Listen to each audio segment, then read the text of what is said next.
기꺼이 영접하거늘. 그 이튿날 바울이 우리와 함께 야고보에게로 들어가니 장로들도 다 있다. 바울이 문안하고 하나님이 자기의 사역으로 말미암아 이방 가운데서 하신 일을 낱낱이 말하니 그들이 듣고 하나님께 영광을.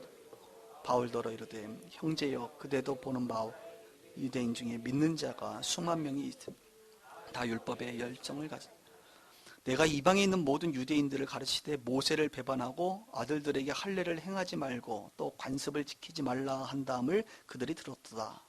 그 이래가 거의 참 아시아로부터 온 유대인들이 성전에서 바울을 보고 모든 무리를 충동하여 그를 붙들고 외치되 이스라엘 사람들아 도라 이 사람은 각처에서 우리 백성과 율법과 이곳을 비방하여 모든 사람을 가르치는 그 자인데 또 헬라인을 데리고 성전에 들어가서 이 거룩한 곳을 더럽혔다 하니 이는 그들이 전에 에베소 사람 드로비보와 바울과 함께 시내에 있음을 보고 바울이 그를 성전에 데리고 들어간 줄로 생각하고 같이요. 온 성이 소동하여 백성이 달려와 바울을 잡아 성전 밖으로 끌고 나가니 문들이 곧 닫히더라.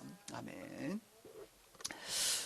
오늘 설교의 제목은 가족으로 살아간다는 것, 가족으로 살아간다는 것이라는 제목으로 말씀을 나눕니다. 5월은 가정의 달이죠. 가정의 달.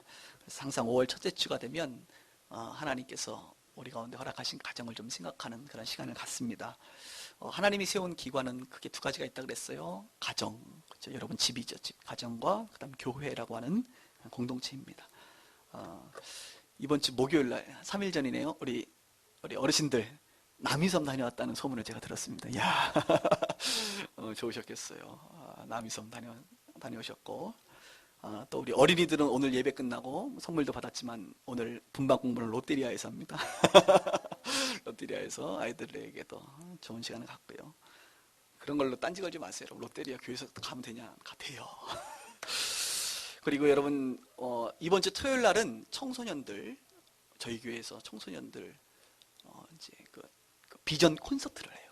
뭐 토크 콘서트 같은 것처럼 비전 콘서트를 이제 또 합니다. 좀 광고도 좀 얘기를 하고 그리고 우리 청년들도 셋째 주일 날 아마 좋은 시간을 갖고 우리 작년 남성분들 이번 주 토요일 말고 다음 주 토요일 날 우리 불암산 등산하고 저녁에 옥상에서 삼겹살 만찬을 준비했습니다. 작년부 여성분들도 마지막 주 주일 날 야외 카페로 간다는 소문이 들어요 지금 이렇게. 그래서 5월 달은 우리 이렇게 결정을 했어요. 각 부서마다 다 우리가 너무 영적 교제만 하지 말고 좀 바람도 좀 쐬고 이렇게 교제하면서 좀 좋은 시간을 가졌으면 좋겠다 했는데 우리 어르신들이 먼저 스타트를 잘 끊어주셔서 아마 여러분 이럴 때 한 번씩 또 같이 교제하는 시간 갖도록 하길 원합니다. 왜 이렇게 교회 식구들이 이렇게 하냐? 왜냐하면 교회가 가족이기 때문에 그래요. 성경에 보면 권속이다 그 말은 곧 가족이다 그랬어요. 교회는 하나님의 가족들이란 말이죠. 그래서 우리가 생각할 때 가족은 집에 여러분 부부만이 가족이 아니라 자녀들만이 가족이 아니라 또 하나의 이 교회도 가족인 것이에요. 가족을 형성하는 데 중요한 원리는 이 피의 원리입니다. 생명과 연관된 거예요. 피. 여러분의 그 남편, 아내 또 자녀들을 보면 이게 피가 합쳐져서 자녀가 이렇게 생기잖아요. 그래서 이제 피로 말미암아 생명이 낳는 것이 가족이고 교회는 예수 그리스도의 피로 말미암아 또 우리가 생명이 이렇게 영적 생명이 나아지고 그래서 예수의 피를 우리가 힘입고 한 분 하나님 아버지를 한 분 아버지 모셨으니까 우리가 같은 다 형제 자매고 가족이 되는 것이죠. 믿으십니까? 옆에 계신 분이 뭐라고요? 남이 아니라 가족이라 이거예요. 가족이라. 자, 그래서 우리가 가족으로 살아간다는 것은 무엇일까? 특별하게 다른 본문보다도 오늘 사도행전을 이렇게 연구하다 보니까 또 가정의 달과 연관돼서 또 적용할 수 있는 부분들이 있어서 같이 그냥 나누도록 하겠습니다. 가족으로 살아간다는 것은 첫 번째 함께 울고 함께 웃는 것이다. 뭐라고요? 함께 울고 함께 웃고. 그러니까 슬퍼할 때 함께 슬퍼할 수 있고 기뻐할 때 함께 기뻐하는 것이야 진짜 가족이다. 여러분의 가족은 어떻습니까? 기쁠 때 같이 기뻐하고 슬플 때 같이 슬퍼하세요? 웃을 때 함께 웃고 울 때 함께 울어줍니까? 가족이라고 문서상에는 나와 있지만 그렇지 않으면 참된 가정이 아니죠. 가족으로 살아간다는 것은 함께 울고 함께 웃는 것이에요. 교회도 마찬가지입니다. 사도 바울이 선교 1차, 2차, 3차 선교 여행을 마치고 예루살렘에 이제 도착했어요. 그리고 예루살렘 교회, 이제 야고보가 지도자인데 야고보를 중심으로 예루살렘 교회 장로들과 야고보를 사도들을 모아놓고 뭐 하냐면 이렇게 사역의 보고를 합니다. 그때 이들이 어떻게 반응하는지를 한번 보십시다. 17절에 예루살렘에 이르니 형제들이 우리를 기꺼이 영접하거늘 그 이튿날 바울이 우리와 함께 야고보에게로 들어가니 장로들도 있었습니다. 바울이 무난하고 하나님이 자기의 사역으로 말미암아 이방 가운데서 하신 일을 낱낱이 말했습니다. 1차, 2차, 3차 선교 여행의 사역들을 이렇게 보고하고 서로 이야기했지요. 그때 20절의 결과가 어떻습니까? 그들이 듣고 어떻게 했어요? 하나님께 대답이 없으신 하나님께 영광을 돌렸다 이거예요.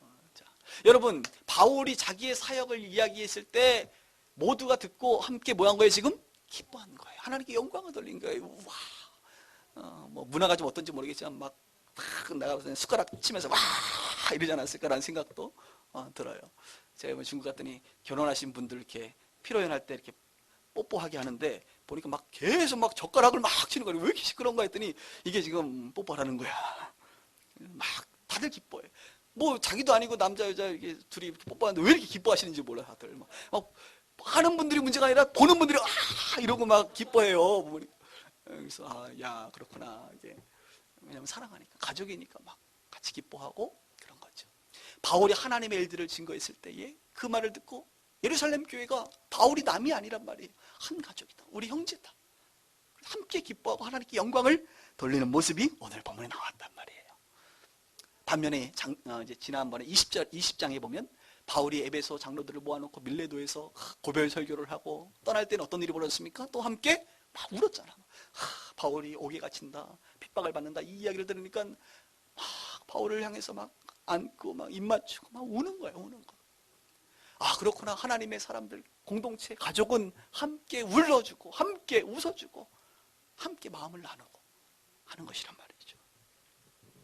근데 요즘에 가족들 보면 좀 반대로 사시는 분들이 있어요. 뭐 이렇게 좋은 일이 있어도 그냥 만약에 예를 들어서 남편이 승진했더라 그러면 어떻게 해? 좋아하잖아. 승진했어. 당신 너무 수고했어. 근데 남들 다 하는 거 아니야? 뭐 이러면서 그죠? 그냥 아무것도 아닌 것처럼 얼마나 힘 빠지겠어. 그죠? 또 아이들이 뭐 이렇게 혹시 시험 봐서 잘 보면 말이죠. 잘했다. 야, 함께 기뻐야 되는데 아빠 나 92점 받았어. 그러면 뭐라 그래? 평균이 92점 아니야? 막 이러면서 그죠? 뭐 웃자고 하는 거지만 그래도 가족들 중에 이렇게 서로 기뻐하지 못하는 경우가 많고 또 아내가 힘들고 남편이 힘든데 나하고 이렇게 감정적으로 그게 하나가 안 되는 것 같아요. 아내가 힘든데 내가 안 힘들어요. 여러분 이게 문제가 있는 거예요. 둘이 만나 한 몸이 되잖아. 한 몸은 아내가 아프면 내가 아픈 거고 한 몸이니까. 근데 아내가 아픈 것은 아픈 거고 나하고는 아무 상관이 없고 남편이 고통받는 것은 아내인 나하고는 아무 상관이 없어. 공감이 안 되는 거예요. 공감이. 가족은요 함께 울고 함께 웃는 하나란 말이죠. 하나. 공감이 되는 것입니다. 특별히 이제 뭐 부부나 우리 자녀들은 공감이 많이 되지만 이제 문제는 이제 뭐 시월드라든지 뭐 시댁이라든지 또는 뭐 친인척 사촌으로 넘어가면 이건 달라집니다. 사촌이 잘 되면 너무 기뻐야 되는데 사촌이 잘 되면 박수는 쳐주는데 이게 경련이요 막 떨리고 막 배가 막 속이 꼬인단 말이지. 여러분 그럴 때마다 여러분 자신을 보셔야 돼. 지금 내가 뭐가 문제가 있구나. 아니 사촌이 잘 되는데 왜 내가 이렇게 힘들고 내가 불편할까? 기뻐야지 같이. 가족인데. 그리고 시어머니나 시아버지가 아프면 며느리인 또는 장인 장모님이 힘들면 사위인 내가 같이 아파야 돼. 왜요? 내 사랑하는 남편 맞지요? 안 사랑해요? 사랑하잖아. 사랑하는 아내 맞지요? 맞습니다. 사랑하는 아내의 부모 아닙니까? 함께 아파하고 함께 슬퍼하는 것은 너무나도 정상적이고 당연한데 어느 순간 그렇지 않는 것이 정상처럼 뭐 시월드라는 말이 나오면서 말이죠. 막 이상하게 건널 수 없는 거. 물론 이해는 해요. 그러나 여러분 하나님께서 원하시는 것은 아니리라 믿습니다. 그래서 우리가 함께 울고 함께 기뻐할 수 있는 그 하나됨의 관계 속으로 우리가 진입해야 된다 이런 이야기를 드리고 싶습니다. 더 나아가 가족들뿐만 아니라 이 교회도 우리가 가족이란 말이에요. 그래서 저희 교회는 빗소 가족, 빛과 성원의 교회를 줄여서 빗소 가족 이런 표현을. 여러분 그거 아세요? 장례식장에 화환 보낼 때요. 장례 터지면 제가 보통 교회는 뭐 빛과 소금의 교회 담임 목사 장창영 대부분 다 이렇게 대표자 이름으로 보내는데 저희는 그렇게 안 보내요. 빛과 소금의 교회 가족 일동 이렇게 보내요. 제가 아주 희한한 교회예요. 그냥 그러고 싶어요. 그냥 제 이름이 중요한 게 아니라 빛과 소금의 교회 가족이 당신을 생각한다 이런 마음으로 보내는 것들도 그런 이유가 있습니다. 지난번에 금요일날 우리 선교사님이 와서 치유 집회 했는데 제가 몇 분에게는 얘기했지만 목사로서 너무 감동이 되더라고요. 뭐냐면 이제 많은 분들이 앉아 계시고 한 명씩 나와서 이제 기도를 받잖아요. 기도 받는데 어느 분이 나오니까 막 기도를 받는데 막 갑자기 교인들이 다 막 뒤에서 막 기도를 엄청나게 하는 거야. 그러니까 교인들이 다 알지. 우리 교회 식구들이요 젊어서 다들 부끄러워서 자기 의사를 잘 표현하지 않아요. 사랑해도 사랑한다 말하지 않고 그냥 눈빛 교환만 잠깐 하다가 말고 눈빛도 잘 못 맞추시는 것 같아. 근데 제가 알았어요. 어느 분들 우리 교회에서 보니까 몸이 안 좋으신 몇 분들이 계시는데 그분들이 기도를 받는데 보니까 막 뒤에서 교인들이 막 엄청나게 막 기도를 하는데 막 떠나가도록 기도하더라고. 내가 옆에서 얼마나 감동이 되는지. 우리 교회 식구들이 정말 저 사람을 사랑하는구나. 막 그게 느껴지는 거야. 또 어떤 분이 나오니까 막 기도가 세지고 또 어떤 분이 나오니까 기도가 갑자기 안 해져. 그건 뭐예요? 그분은 뭐 그냥 온전한 거지 뭐. 자기네들이 봐도 뭐 그냥 별거 아니구나. 근데 또 어떤 분이 나오니까 또 기도가 막 세져. 그래서 내가 그래 누가 날 위해서 이렇게 기도해 주겠어요. 근데 우리 교회 식구들이 그걸 보면서 하나님 저분이 회복되기를 원해요.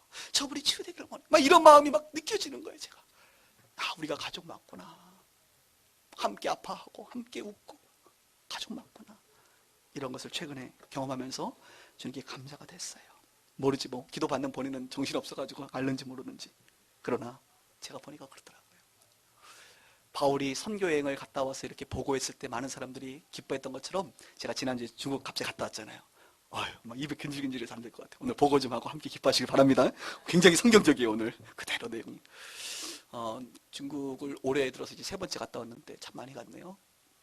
작년에는 한 번도 안 갔고 하나님이 열어주셔야 가는 게 선교라 그랬죠. 재작년에만 4번 갔다 왔으니까 지금까지 중국은 10번 이상 갔다 왔어요. 사실은.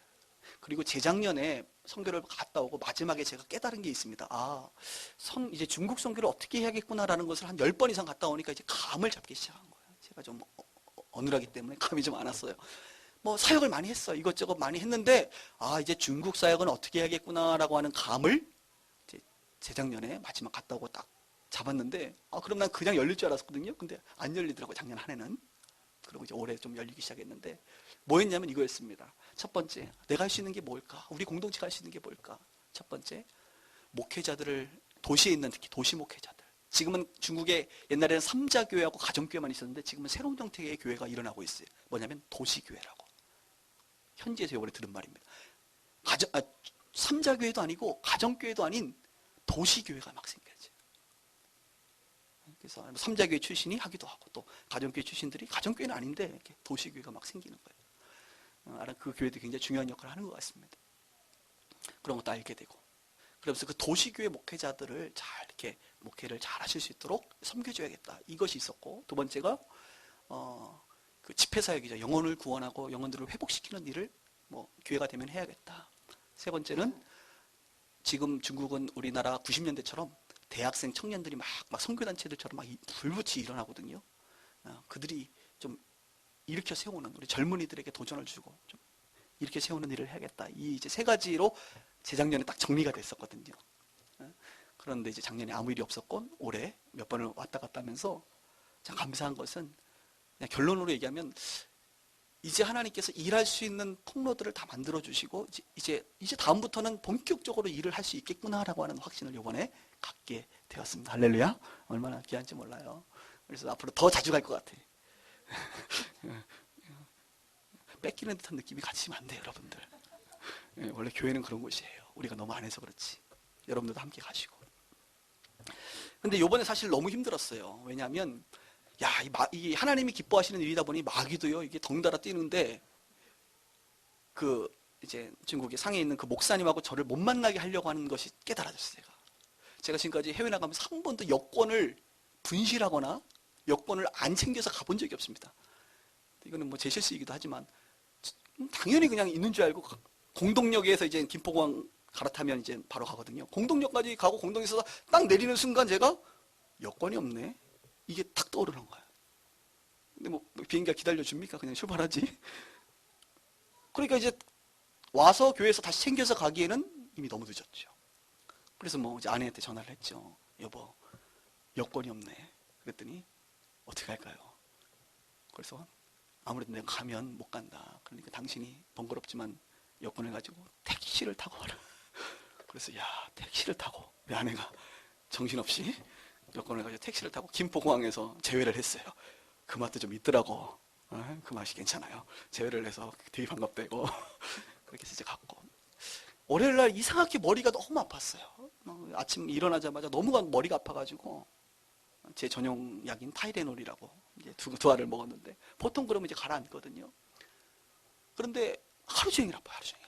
언제 이게 가라앉냐면 월요일 저녁 집회가 이제 첫 집회였는데, 저녁 집회를 딱 할 때쯤 되니까 다 가라앉더라고요. 그래서 컨디션이 너무 안 좋아가지고 집회 끝나자마자 그냥 쓰러져 버렸어요. 숙소에 가서 뭐 교제도 안 하고 그냥 누워서. 이제 화요일 날은 너무 좋았는데 컨디션이. 그래서 몸 상태로 보거나 여러 가지 면에서 참 이게 문제가 있구나. 근데 더 놀라운 것은 첫째 날 집회를 끝나고 나서 그 교회 식구들이 참 많이 왔는데, 그 중에 담임 목사님이시죠. 담임 목사님의 큰아들이 논두렁 같은 데다 이제 우리가 외곽에서 나가서 조용히 하니까 논두렁에 빠져가지고 애가 코뼈가 나가본 거예요. 그래서 응급실에 실려가 버렸어요. 다른 성도들의 자녀가 오면 그러면서 목사님 웃으면서 하는 말이, 아유, 그래도 우리 아들이니까 다행이지. 성도들 아들이었으면 이거 시험 들어가지고. 목회자의 마음이 똑같더라고요. 옛날에 우리 딸이 한 번 요번에 캐빈에서 넘어가가지고 피를 흘린 적이 있었습니다. 제가 그런 얘기 했거든. 아유, 다행히 우리 집사님 자녀가 아니라 우리 딸이니까 다행이다. 딸한테 미안하지만. 그게 제 마음이었거든요. 그래가지고 이 아이가 병원에 실려갔다 왔는데, 그리고 이제 저녁에 잠을 잤어요. 잠을 자는데 이제 목사님은 스태프들 회의를 하러 가셨고, 이제 제 숙소하고 옆에 바로 붙어 있었는데, 갑자기 사모님이 막 소리를 막 지르는 거야. 막 우리 아들 살려줘! 막 그러면서, 그래서 막 소리를 한 5분간 지르는 거야. 그래서 나도 정신이 없이 그냥 갑자기 일어났어. 일어나서 막 옷 입고 막 나갔지. 그랬더니 아무도 없고, 뭐 회의하다가 이제 전화 받고 다 막 달려오고 있는데, 보니까 이 아이가 아들이 경련이 아니라 그냥 경련 일으키고 쓰러졌는데, 사람이 죽으면 몸이 빳빳해지거든요. 빳빳해진 거예요. 그냥 차갑게 빳빳해지면서 피를 토해가지고 침대 시트에 피가 싹 묻은 거예요. 막 난리가 난 거예요, 지금. 그래서 나는 뭐 방법이 없잖아. 그냥 붙잡고 기도하는 거지 뭐. 막 기도하고, 또 다 와가지고 또 막 기도하고. 그리고 이제 갑자기 또 응급실 막. 그랬더니 이 아이가 한참 있더니 코를 골기 시작하더라고. 그래서 살았어. 왜 그런가, 이건 뭐 제 생각입니다. 보니까 이 코를 다치고 나서 이 피가 계속 이게 나오지 않고 안에서 계속 흘렀던 것 같아요. 그러면서 이 피가 뭘 눌렀는지, 이게 신경을 눌렀는지 어땠는지 몸이 굳어지고, 그러면서 퍽 하면서 뭉쳐있던 피가 확 다 나온 것 같아요. 그래가지고 그날 밤에 그냥 아주 놀라운 일, 아주 힘들었죠. 그러면서 이제 목사님도 새벽에 기도하시면서 그런 얘기를 하시더라고요. 아무래도 참 이번 집회가 참 의미가 있는 것 같다, 이런 이야기를. 뭐 우리는 그렇게 생각해요. 남들은 뭐 어떻게 생각하죠? 그렇게 생각을 하고. 그분, 나는 외부 강사들이 많이 왔다 갔다 했는 줄 알았는데, 요번이 처음이라고 그러더라고요. 처음. 그러니까 제가 자기네 교회 첫 외부 강사였다. 9년 만에. 근데 참 열매가 있었습니다, 여러분. 참, 그 집회가 참 좋았고, 아주 은혜로웠고, 그리고 그래야만 또 목회자가 또 이렇게 신뢰 관계가 형성되잖아요. 그죠? 신뢰 관계가 형성되면서 3일 동안 다른 사람은 한 명도 안 만나고, 다른 목회자는 이분하고만 둘이 계속 교제를 했어요. 교제를 하면서 참 비슷한 점이 참 많다. 그리고 이분을 좀 앞세워서 앞으로 목회자들을 섬기는 일을 좀 해야겠다, 이런 확신도 오게 되고, 그래서 우리 빗서교회하고 상해 동락교회가 형제교회로 앞으로 뭐 이렇게 좋은 관계로 하기를 원합니다. 그래서 이분은 장애인 사역을 굉장히 많이 하시더라고요. 본교회 한 70명이 장애인이고, 아주 미문 선교회, 성전 미문에 앉은 미문 선교회도 만드셔서 아주 중국 사역자 치고는 상당히 좀 열린 사역을 많이 하는 것들을 보면서, 하나님께서 참 이제 앞으로 일들을 좀 하시겠구나, 이런 마음을 이제 확신을 받고 오게 되었습니다. 그리고 또 대학생들도 좀 새롭게 만나면서 그쪽 아이들 좀 도와줘야 될 것들도 좀 생각이 들고요. 그래서 앞으로 우리 교회가 계속적으로 이 선교적 교회로서의 일들을 감당하기를 원합니다. 여러분, 갑자기 하나님께 영광을 돌리고 싶잖아요. 그죠? 할렐루야. 그 표정으로 좀 그렇게. 네, 그렇습니다. 오케이. 우리도 막 이러지 못해도 할렐루야. 감사합니다. 예. 가족으로 살아간다는 것은 함께 울고 함께 기뻐하는 것이란 말이죠. 왜 그럴까요? 사랑하기 때문에. 사랑하잖아, 사랑하기 때문에 함께 울 수 있고 사랑하기 때문에 함께 기뻐한다 이거예요. 결국 사랑이 바탕이 된 것입니다. 두 번째, 가족으로 살아간다는 것은 함께 울고 함께 웃는 것뿐만 아니라, 한번 따라합시다. 기꺼이 양보하는 것이다. 예, 여러분 사랑하면요 기꺼이 양보할 수 있어요. 가족은 양보하는 거예요. 한번 성경 구절을 보겠습니다. 21절에 보니까 내가 이방에 있는 모든 유대인들을 가르치되 뭐라 그래요? 모세를 배반해라. 그리고 아들들에게 할례를 행하지 말고 또 관습을 지키지 말라 한 다음을 그들이 들었다. 이렇게 성경에 나와 있어요. 여기 보면 바울이 선교 사역을 하면서 복음을 전했는데 율법과 복음을 구분을 하면서 율법은 옛 언약이고 복음은 예수 그리스도의 십자가와 부활은 새 언약 아니냐. 이젠 율법인 그 모세의 율법이 중요하지 않다. 이 복음 안에서 자유해야 된다라고 하는 메시지를 많이 했단 말이죠. 그런데 유대 교회에서 그리스도인들 된 사람들이 수만 명인데 그 수만 명이 너의 그 말을 듣고 이 비판한단 말이지. 그러니까 지금 야고보가 예루살렘 교회 지도자가 옛날에 우리 사도행전 15장에서 얘기하지 않았느냐. 뭐 피를 먹지 말라, 제사 지낸 거 뭐 이런 거 먹지 말라, 그 다음에 뭐 이런 거 얘기했는데 왜 그렇게 강하게 설교를 해가지고 유대인들로부터 자꾸 이렇게 비판받게 하느냐. 이렇게 이제 야고보가 얘기했어요. 그럼 바울이 여러분 보통 인물입니까? 무슨 소리냐. 야고보 선생님 복음을 도대체 알고 있는 거예요, 모르는 거예요 해서 한바탕 할 수도 있어요. 그런데 바울이요 그 말을 듣고 기꺼이 양보합니다. 그러면서 야고보가 이렇게 제안을 해요. 뭐냐? 우리에게 지금 결례를 행할 사람이 4명이 있는데 그 4명이 결례를 행할 때에 머리도 깎고 번제물을 드려야 되는데 그 번제물 비용이라든지 머리 깎는 비용을 바울 당신이 다 대시오. 그러면 사람들이 그것을 보고 바울이 율법에 따른 결례 행하는 자들의 재정을 됐다는 것은 동참한다는 거거든요. 인정한다는 것이잖아요. 그것을 보고 아마 당신을 이해할 것입니다. 곤란에서 벗어날 것입니다 라고 설득합니다. 여러분 바울이 했을까요 안 했을까요? 지금 굉장히 중요한 문제 아닙니까 바울에게. 또 반면에 바울이 복음을 전했을 때 그동안 그런 율법에 대해서 잘못된 것들을 수정했을 때에 많은 사람들이 제자들이 있었는데 바울이 지금 이것을 따른다는 것은 마치 좀 그런 사람 아니에요. 왔다 갔다 하는. 바울에게는 상당한 중요한 문제였단 말이죠. 그런데 중요한 문제임에도 불구하고 바울은 기꺼이 야고보의 말을 듣습니다. 그래서 자기의 비용을 대서 결례 행하는 자들의 머리를 깎게 하고 번제물의 제물을 사서 그 일들을 하게 해요. 이것은 무엇을 의미합니까?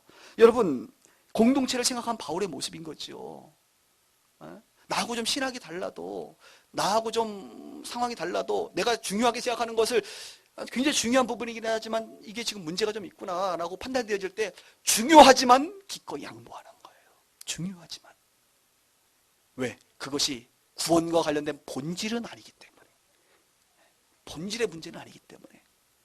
아주 중요한 문제이긴 하지만 기꺼이 양보하는 바울의 모습을 보게 됩니다. 저는 이 모습을 보면서 우리 가정도 마찬가지라고 생각해요. 부부싸움 하는 사람들이 있어요. 이것도 습관이야. 부부싸움도 보면 할렐루야. 습관인데 보면 왜 싸우느냐. 대부분 사소한 걸로 싸워. 사소한 거. 한편으로는 너무 기대들을 많이 해서 그런가요? 사소한 걸로 싸워요 사람들이.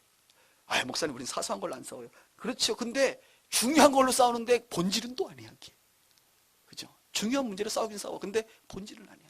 여러분 사랑하면요 중요하지만 기꺼이 양보할 수 있는 것입니다. 그래서 남편들이 많이 아내들에게 다 양보하잖아요. 왜? 아내를 너무 사랑하니까. 편하려고 하는지 진짜 사랑해서는 모르지. 하여튼 기꺼이 양보하는 경우들이 남자분들이 참 많아요. 할렐루야. 그래서 밖에서 보면 이 아내한테 잡혀 사는구나 이렇게 세상 사람들이 표현하는데 저는 그렇게 생각하죠. 기꺼이 아내를 위하여 양보하고 있다고 저는 믿습니다. 참 대답하기 어려우시죠. 아멘하기가 지금. 그래서 본질을 알고 기꺼이 양보하면요 싸울 일이요 별로 없는 것을 보게 돼요. 뭐 그렇게 여러분이 지금 혹시 남편과 갈등 관계가 있거나 자녀들과의 갈등 관계나 뭐 이렇게 있다고 생각하십시다. 부모들과의. 그게 본질은 아니잖아요 지금. 그것 때문에 우리가 뭐 죽고 사는 문제는 아니잖아요. 조금 불편할 뿐이지 내가. 바울이 굉장히 불편하고 돈이 들어가고 좀 어렵죠. 그러나 본질은 아니기에 가족이기 때문에 기꺼이 양보하는 것입니다. 여러분 사랑하면 양보할 수 있어요. 아멘. 양보하시기 축복합니다. 그래서 지금 이 얘기 들으니까 또 당신이 양보 이러지 마시고 서로 양보하세요. 서로. 우리 교회 식구들은 뭐 이렇게 싸우는 사람들 제가 못 본 것 같아요, 거의. 서로 양보하면요, 합의점을 찾을 수 있고. 그래서 커뮤니케이션 스킬도 좀 배우셔야 돼. 금요일 날 이 분노라고 하는 헬라어의 단어가 뭐냐면, 뭐였어요? 오르게. 막 올라와, 뭐가. 헬라어 오르게라고 하는 단어가 분노예요, 분노. 이 오르게, 이 분노를 좀 이렇게 잠재우시고, 우리가 대화하는 스킬도 좀 배우시고. 그래서 가정의 달을 맞이해서 내가 우리 남편과 아내, 자녀들과의 긴장감은 무엇인가? 그것이 지금 내가 싸우고 있는 문제 요소가 이게 본질인가? 본질이 아니면 기꺼이 양보하자. 그렇게 되길 주님은 축복합니다. 마지막 세 번째, 이제 시간이 많이 지났어요. 제가 간증을 좀 길게 해서. 가족으로 산다는 것은 함께 울고 함께 웃는 것, 기꺼이 양보하는 것, 그리고 하나 목숨을 걸게 있습니다. 가족이 힘을 합쳐 목숨을 걸 거. 그것이 바로 복음이에요, 복음. 본질에는 목숨을 거는 거예요. 본질이 아닌 것에는 기꺼이 양보하지만 본질에서는 함께 목숨을 걸어주는 것입니다. 27절부터 한번 볼게요. 너는 따라오십시오. 이래 거의 참에 아시아로부터 온 유대인들이 성전에서 바울을 보고 무리를 충동하여 그를 붙들었어요. 외치되 이스라엘 사람들아 도우라. 이 바울 사람은 각처에서 우리 백성과 율법과 이것을 비방하였고 모든 사람을 가르치는 자인데 또 헬라인들을 데리고 성전에 들어가서 이 거룩한 것을 더럽혔다 하니 이는 그들이 전에 에베소 사람 드로비모가 바울과 함께 시내에 다녔기 때문이다. 저를 보십시오. 지금 이 내용이 무슨 말이냐? 이제 바울이 기꺼이 양보해서 이제 있는데 에베소에서 전도했던 여기 이름이 어렵죠? 드로비모라고 하는 사람과 이렇게 시내를 다니는 거예요. 그런데 예수 안 믿는 유대인들이 그 모습을 보면서 바울을 핍박하는데 어떤 오해를 사냐? 저 에베소 이방인인데 이방인들 데리고 지금 시내에서 왔다 갔다 할 뿐인데 저 이방인을 데리고 성전에 들어갔다 나왔겠구나라고 추측한 거예요. 근데 뭐 그 추측, 그거는 뭐 명분에 불과하지만 사실은 이미 바울을 죽이고 싶은 마음이 있는 거죠. 우리는요, 가정에서도 이렇게 교회에서도 가족인데 가족은 정치적이지 않거든요. 근데 가정에서 이렇게 굉장히 정치적으로 사는, 힘들게 사는 사람들이 있어요. 무슨 말입니까? 명분을 찾는 거야. 용돈을 깎을 명분. 남편을 잡을 명분. 그래서 이 악한 마음을 늘 갖고 있다가 명분만 생기면 딱 그걸 잡고 말이죠. 사실 명분이 중요하지 않거든. 원래 그 마음 자체가 지금 벌써 왜곡돼 있고 폭력적인데. 그래서 제가 2부 예배에 오신 분들은 못 들으신 분들이 있는데 제가 이런 얘기를 했어요. 한 번은 몇 번 얘기했는데, 뭐 이혼하신 분들은 어쩔 수 없어요. 주님 안에서도 다 이렇게 우리가 회복하면 되는 건데, 아직 이혼 안 하신 분들 잘 들으세요. 여러분의 인생에 이혼은 없다. 그냥 그렇게 그냥 생각하고 살아요. 이혼이라는 존재 자체는 없다. 근데 우리는 결혼을 하면서, 제가 얘기했는가요? 안 했죠. 잘 들으세요. 너무 중요한 거. 최근에 제가 깨달은 놀라운 진리입니다. 결혼을 할 때 분명히 둘이 한 몸인데 그냥 하나인단 말. 이제 결혼을 했다는 것은 둘이 아니라 하나고, 당신이 아프면 내 몸이니까 내가 아픈 거란 말이죠. 그런데 우리는 결혼을 하고도 이 이혼이라고 하는 이 증서를 내 마음의 깊숙한 장롱 속에 묻어두고 있다가 어느 순간 요 커트라인만 넘으면 내가 이걸 꺼낼 거야. 이렇게 생각한단 말이지. 그래서 대부분의 사람들이 결혼을 하지만 이 이혼 증서를 마음속 깊이 묻어놨다가 어느 순간 쉬운 예로 바람을 핀다. 남편이 바람 피면 그거는 이혼이야. 제발 그 이혼 증서 좀 없애면 안 될까요? 그거 자체가 그냥 없는 거라고 생각하면 안 될까요? 네? 뭐 하나님이 우리를 사랑할 때 너가 어느 단계에 넘어가면 너는 아웃이야. 뭐 이러지 않잖아. 여러분의 자녀들을 향하여 보세요. 여러분 부모님들이 여러분 그렇게 속삭여도 부모님을 향하여 어느 선만 넘으면 부모님 내가 호적합니다. 뭐 이러질 않잖아, 우리가. 가족이니까. 자녀들을 향해서도 마찬가지고. 그런데 이상하게 부부관계에 있어서만큼은 이혼 증서를 마음속 깊은 곳에 묻어놨다가 꺼낼까 말까 이것을 계속 저울질한단 말이죠. 그러니까 여러분 생각을 딱 없애야 돼. 이혼 증서는 내 인생에 그냥 없다. 결혼을 하는 순간 이혼이라는 것 자체는 존재하지 않는다. 남편이 바람 폈대요. 그럼요. 사업을 해서 말아먹어도요? 그럼요. 그냥 같이 그냥 죽는 거예요. 같이 가는 거야. 그냥 이건 내 팔자다. 그냥 나는 그냥 결혼하는 순간 그냥 매었다. 그냥 나는 이제 건널 수 없는 강을 건넜다. 이혼 증서를 찾을 수도 없다. 라고 그냥 생각해 주시면 안 될까요? 남자분들만 뭐 바람 피는 건 아니니까. 여자분들도. 에? 우리 아내가 별 짓을 다 해도 나는 이혼이라고 하는 그 증서 자체는 내 인생에 존재하지 않는다. 그냥 아무리 힘들어도 그냥 갖고 가는 거예요. 그냥 세상 표현으로 팔자려니 생각하고 하는 거예요. 물론 또 이제 상황이 또 이혼을 해야 되는 상황도 있을 수 있는데 그거 생각하지 말자 이거예요. 그는 그때 가서 또 케이스 바이 케이스로 가고. 그래서 우리 빗소교회 식구들은 할렐루야, 결혼했으니까 이제 건널 수 없는 강을 건넌 것입니다. 우리 형제자매님들, 그래서 건널 수 없는 강을 건너기 전에 잘 판단하셔야 돼. 일단 건너고 나면 고생이 좀 있을 수 있으니까 건널 수 없는 강을 잘 건너시길 바랍니다. 자, 왜 얘기를 했죠 제가? 오르게 얘기하다 얘기했는데, 자, 이 에베소 사람 이 드로미보가 그걸 명분 삼아서 바울을 어떻게 하냐면, 이 사람들 분노해서 소동을 일으켜서 바울을 성전에서 끌어내려요. 그래서 성전 밖으로 끌어내려서 변명할 기회도 안 주고 그냥 때리는 거예요. 아니, 변명을 하게 해야지 이게 진짜 사실인지 아닌지도 묻지도 따지지도 않고 그냥 바울을 폭행하는 거예요. 그래서 거의 죽었다가 살아나요. 바울이 또. 바울은 이게 죽을 뻔하다가 살아나. 좀 몸이 약한가? 기절을 잘해. 이게 지금 뭐예요? 바울이 지금 무엇 때문에 이런 일이 벌어집니까? 비본질에 대해서는 양보하는 바울이지만 바울은 본질만큼은 목숨을 거는 사람이에요. 본질이 뭐예요? 복음. 유대인들과 바울의 차이는 무엇입니까? 유대인들은 백성, 선민 사상, 율법, 하나님의 말씀, 성전, 이것은 너무 귀한 것이거든. 그들의 자존심이거든요. 근데 이 세 가지를 지금 언급하는 거 아닙니까? 우리 백성들이 율법을 저 바울이 무시하고 성전을 무시한다. 그래서 이방인의 뜰이 아닌 유대인들만 들어가는 성전으로 진입하는 순간 율법에 의하면 사형을 할 수 있단 말이에요. 사형. 바울이 이방인을 데리고 우리를 무시해도 이렇게 무시할 수가 있느냐? 어떻게 성전에 들어갈 수 있느냐? 오해인데.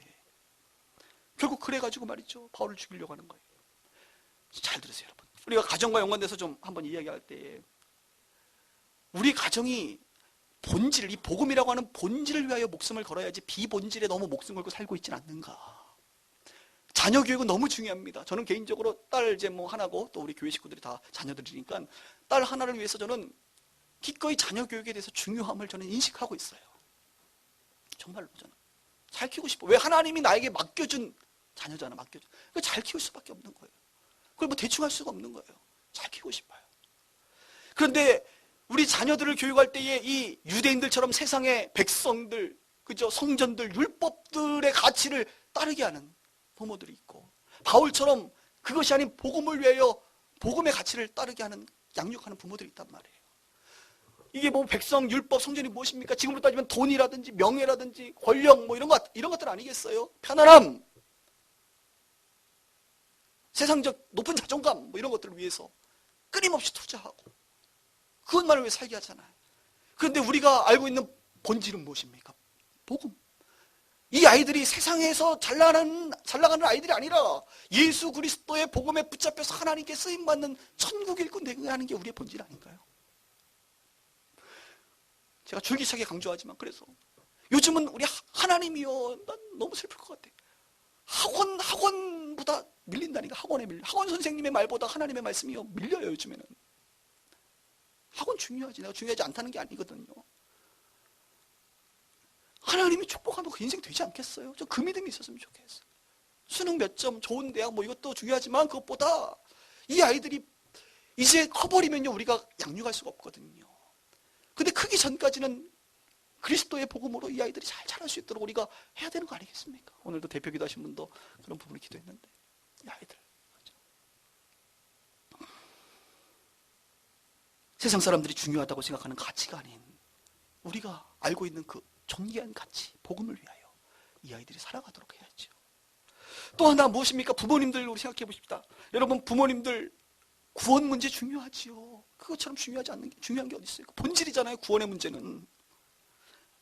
다른 거 다 양보해도 그것만 우리가 포기할 수 없죠. 그래서 부모님들의 구원을 위해서 기도할 수밖에 없고, 때로는 지치지만 늘 하나님 앞에 간구할 수밖에 없는 것이죠. 그 중요한 본질이거든.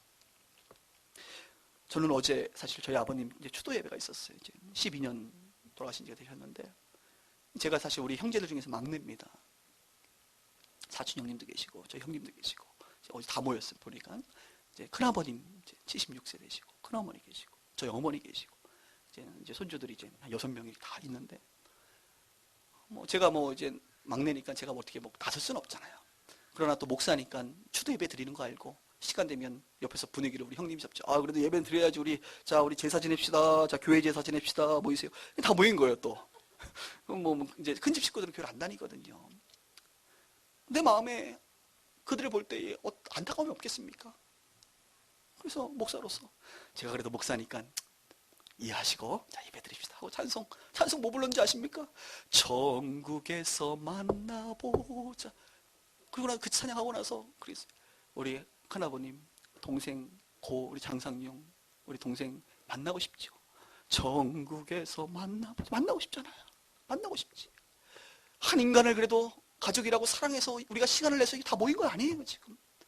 제가 뭐 얘기했겠어요. 복음 전하지 복음. 그 동생 만나려면 결국 예수 그리스도 복음 전하는 거야. 그 예수를 영접하는 자, 본문이 영접하는 자 곧 그 이름을 믿는 자들이 하나님의 자녀가. 우리 아버지가 세상에서는 힘들게 사셨지만 그래도 비본질적인 것은 좀 힘들게 사신 분이지만 그래도 어영부영 예수를 믿고 집사님 되셔서 천국 가신 것이 저는 큰 위로가 됩니다. 우리 큰집 식구들도 예수님 믿고 천국에서 그 동생 만나기를, 작은아빠 만나기를 원합니다. 막 이렇게 내가 그냥 애절한 마음으로 막 설교를 했어요. 그랬더니 막 이러시더라고. 그러나 어떻게 했지 기회가 언제 있겠어. 또 하는 거지. 1년에 한 번밖에 없으니까 하는 거예요 저는. 근데 큰아버지가 그러더라고. 항상 이상하게 아들이고 하지만 또 목사는 또 목사라고 해요. 장목사. 내가 요즘에 가끔 교회 나가. 할렐루야. 교회 나간다는 거. 계속 나가세요. 계속. 그리고 이제 또 이렇게만 설교하고 하면 안 되지. 내일이 어린이날이니까 제가 준비를 했어요. 흰 봉투에다가 우리 손주들 그죠? 민준이, 민진이, 민구 우리 딸내미만 빼고 다 흰 봉투에다가 문화상품권 10만 원어치 저기가 사가지고 초등학교 2학년 10,000원, 초등학생은 2만 원, 중학생은 3만 원 해가지고 10만 원어치를 딱 5명 걸 사가지고 갖고 있다가 언제 줘야 되나. 또 제가 먼저 나서면 또 분위기가 좀 그렇잖아. 그러니까 우리 제일 큰 사촌 형님이 내일 어린이날이지 일로 와봐. 딱 지갑 올려더니 10,000원짜리 하나씩 툭툭툭툭 주는 거야. 그러니까 또 우리 형님이 또 그래야? 일로 와봐. 10,000원짜리 툭툭툭툭. 또 우리 큰어머니가 와봐. 툭툭툭. 저희 어머니가 툭툭툭. 누구 차례? 내 차례. 일로 와봐. 흰 봉투 툭툭툭툭. 깜짝 놀라서 이름 다 써놨거든. 거기다가 준비된 머니. 딱 비니까 문화상품권 막 들어가 있거든. 애들이 현찰보다 문화상품권을 좋아한다는 거 어제 알았어요 제가. 애들이 막 소리를 지르면서 용산 가야겠다. 용산 가서 뭐 살려는지 모르지만 용산 가야겠다. 좋아하더라고. 준비된 거죠. 사랑하는 거예요. 사촌이지만 사랑하지요. 사랑하지. 그 영혼이 안타깝지요. 긍휼으로 여기지요. 천국 가야죠. 그게 본질이지요. 그 본질을 위해서 기꺼이 수고하고 헌신하는 것이죠. 여러분 본질의 목숨을 거셔야 돼요. 할렐루야. 혹시 친인척 가족들 중에 아직 예수 안 믿는 분들이 있으면 여러분 우셔야 돼요. 아직 울음의 감각이 이제 멈춰버린 분들이 있는데 회복하시길 바랍니다. 구원은 하나님께 달렸으니 그거 우리가 어찌 할 건 없어요. 기도하는 거예요. 그리고 때를 따라 주의 사랑을 나타내고 그렇게 하시면 됩니다. 가족으로 살아간다는 것은 비본질은 양보하지만 본질의 목숨을 걸어주는 거예요. 하나님 사랑하기 때문에 그 영혼 사랑하기 때문에 그래도 우리 인생에서 핏줄이라고 친인척으로 하나님께서 만나게 하셨는데 다 구원되기를 간절히 소망하는 그런 마음으로 우리가 살아야 될 줄 믿습니다. 사랑은 목숨과 연관되잖아요. 아브라함이 하나님을 사랑하니까 그 아들 이삭을 바치잖아요. 그러니까 하나님이 너가 나 사랑하는 줄 경외하는 줄 알겠다 내가. 하나님이 세상을 이처럼 사랑하사 예수님 주셨잖아요. 목숨 바쳤잖아요. 요한복음 15장에 사랑한다는 것은 친구를 위하여 목숨을 내놓는 것 아니냐라고 얘기하잖아요. 사랑은 목숨과 연관된 것입니다. 그러므로 우리가 복음 이 본질을 사랑에 관련돼서는 하여간 목숨을 내놔야 돼. 교회를 운영할 때도 여러분 본질, 이 구제라든지 선교라든지 이런 본질에만큼은 이건 타협이 없지요. 본질인데 목숨은 걸어줘야지 우리가. 그러나 그 외의 것들은 다 양보할 수 있다 이거야. 그거 중요하지 않으니까. 중요하지만 다 양보할 수 있다. 그러나 본질만큼 우리가 지켜가야죠. 근데 혼자 안 되니까 함께 돕고 세워가야 돼. 오늘 부부 오신 분들은 잘 들으십시오. 부부가 함께 마음을 모아서 가족 복음화도 이루시고 본질을 따라 자녀를 키우시고 그런 은혜가 있기를 바랍니다. 말씀 정리할게요. 오늘 가정의 달입니다. 가족은 두 가지 가족이 있습니다. 여러분의 집에 있는 그 가족, 그 옆에 계신 지금 그분들, 그리고 교회 가족. 다 가족이에요. 가족은 함께 울고 함께 웃는 것입니다. 가족은 기꺼이 양보합니다. 가족은 본질에 목숨을 걸어주는 거예요. 왜? 사랑하기 때문에. 그런 빗속교회 되기를 주님으로 축복합니다. 기도하겠습니다.